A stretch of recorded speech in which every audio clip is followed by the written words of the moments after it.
So this is Financial Accounting 2 for BCom first year semester 2. Fifth unit I have started yesterday.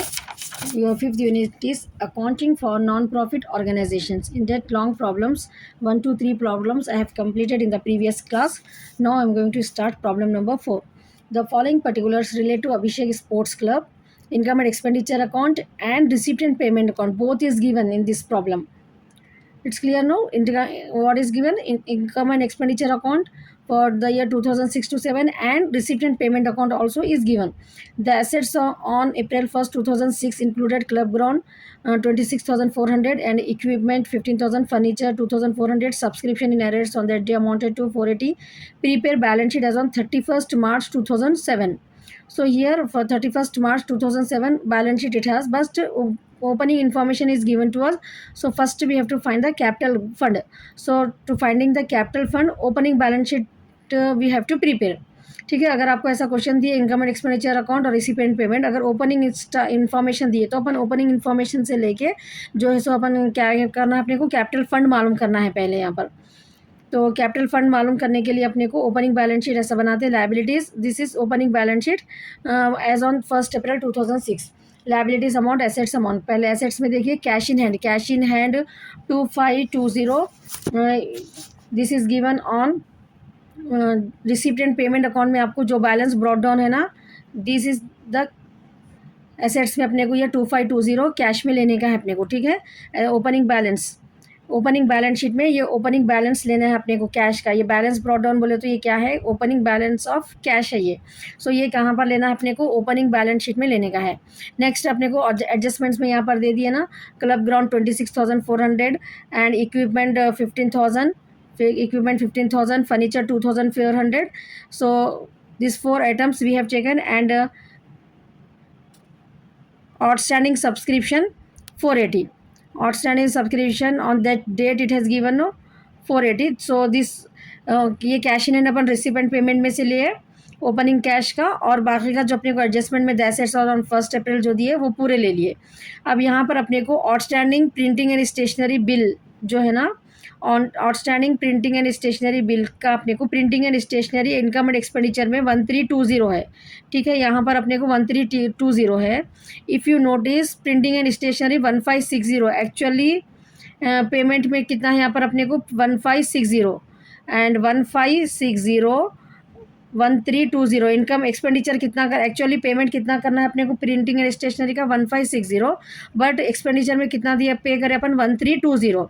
So the difference is 140. The difference is 240. Sorry, one how much it has given 1560 minus 1320. 1560 actually अपने को करना है 1320. So this is 240. ठीक है, 240 आ रहा ना अपने को, ये 240 आउटस्टैंडिंग है पर देना है.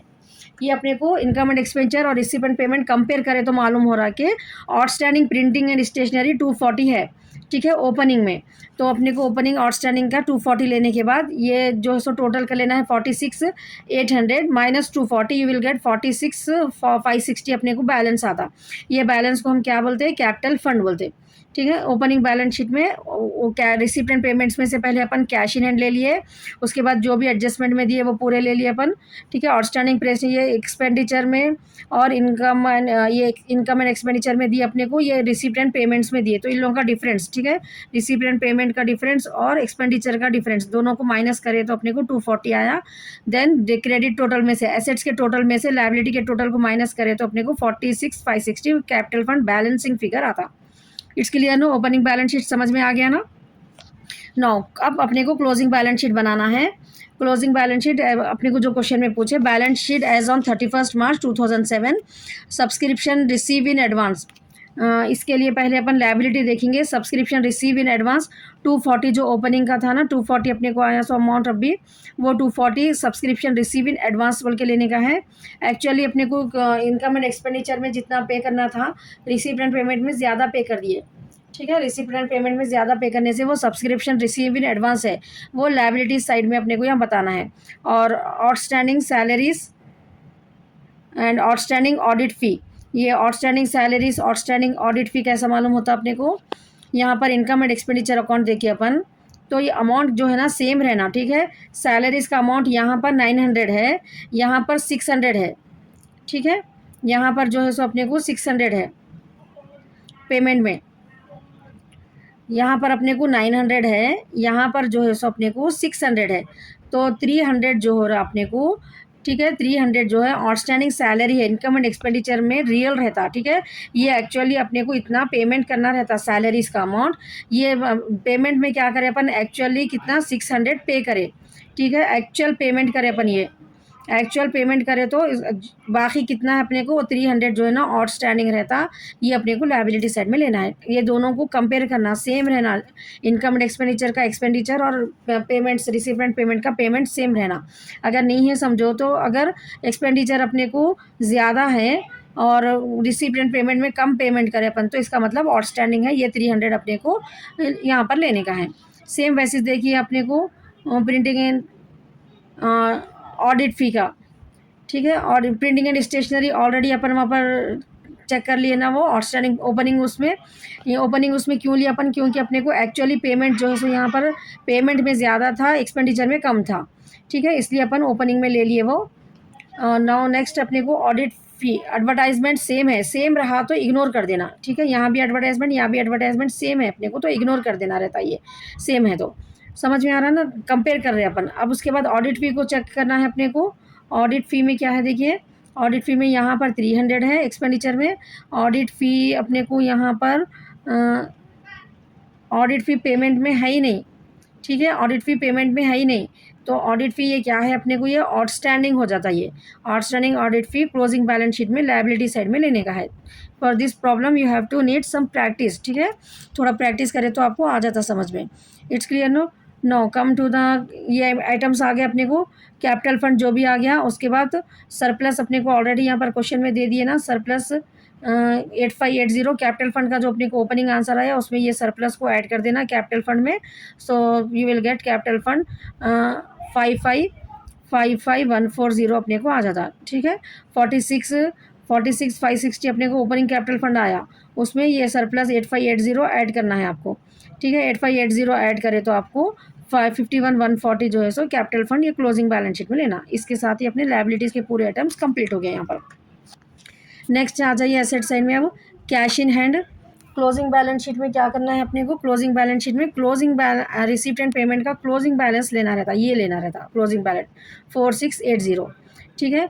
क्लब ग्राउंड 26,400 था, एंड उसके ऊपर जो है सो 26,400 club ground as it is ले लेना है अपने को। नेक्स्ट इक्विपमेंट 5000, डिप्रिसिएशन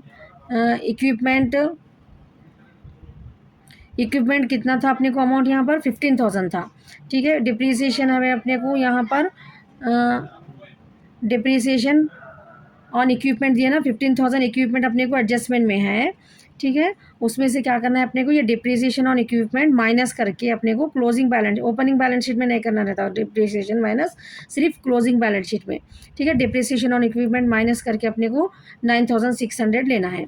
नेक्स्ट है आपका furniture amount is given how much, यहाँ पर जो दिए ना अपने को ये 2,400, यहाँ के आइटम्स जो है सब फिर से आ जाते ही है। क्लब ग्राउंड 26,400, 15,000 में से डिप्रिसिएशन, तो फर्नीचर का डिप्रिसिएशन नहीं है तो 2,400 as it is, and subscription outstanding 480 ले लेना है ये। नेक्स्ट अपने को रेंट रिसीवेबल, रेंट रिसीव 2,100 है, ठीक है। एंड रेंट 2,400 इनकम में है, ठीक है। इनकम में कितना है, रेंट 2,400 है, एंड रेंट रिसीव कितना है 2,100 है। मतलब एक्चुअली अपने को जो है सो पेमेंट कितना रिसीव कितना करना था अपने को, एक्चुअली 2,400 करना था, लेकिन हम जो है सो 2,100 ही रिसीव करें, 300 अपने को आना है, तो ये 300 अपने को क्या हो जाते हैं, एसेट हो जाता, ठीक है। क्या हो जाता है, ये एसेट हो जाता। समझ में आ रहा ना। इनकम में 2,400 अपनी इनकम है उतनी आने की, लेकिन रिसीव एंड पेमेंट एक्चुअली जो अपन रिसीव करे सो रहता, तो 2,100 ही हम रिसीव करें, तो 300 अपने को और आना है ना, तो एसेट हो जाता वो 300। नेक्स्ट प्रीपेड इंश्योरेंस में देखिए आप, फायर इंश्योरेंस 600 है, यहाँ पर फायर इंश्योरेंस 600 पेमेंट है। Then income and expense fire insurance 720 है। एक्चुअली ज़्यादा पेमेंट कर दिया अपन, करना कितना था अपने को इंश्योरेंस का, सिर्फ 600 करना था, तो 120 अपन ज़्यादा कर दिए, तो प्रीपेड फायर इंश्योरेंस ये भी क्या हो जाता अपने को, एसेट हो जाता। ठीक है, क्योंकि अपन पेमेंट में ज़्यादा कर दिया, एडवांस में कर दिया अपन, प्रीपेड है वो, इनकम एंड एक्सपेंसेस में एक्चुअली करने का था अपने को। वो समझ में आ रहा ना, क्यों ले रहे हैं अपन 120 प्रीपेड फायर इंश्योरेंस, बल्कि अपन 120 लेने का है यहाँ पर। नेक्स्ट है आपका इन्वेस्टमेंट। इन्वेस्टमेंट अमाउंट जो है सो डायरेक्टली जो क्वेश्चन में दिए यहाँ पर 12,000 वो लेना है।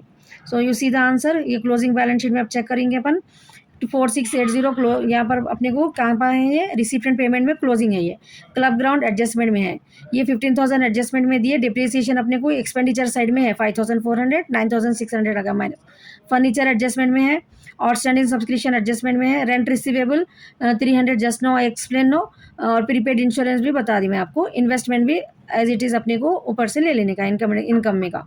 सो यहाँ पर टोटल बैलेंस शीट आपको 55,980 जो है सो आंसर आ जाता।